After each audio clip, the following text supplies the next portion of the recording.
The problem states that the sum of segments UV, VW, and WX equals the segment UX with given expressions for each smaller segment. According to the segment addition postulate, the total length UX is the sum of the parts UV, VW, and WX.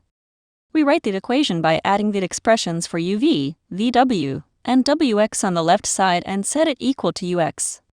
Next, we group like terms by combining all the x terms together and all the constant terms together. After combining, we simplify the expression to get 9x plus 3 as the total length of UX.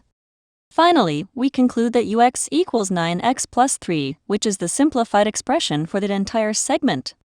First, the whole segment UX is divided into UV, VW, and WX. The three given segment expressions are placed on their matching parts. By segment addition, the three parts add up to UX, combine the x terms, and then combine the constants. This simplifies the entire length to 9x plus 3. Therefore, UX equals 9x plus 3.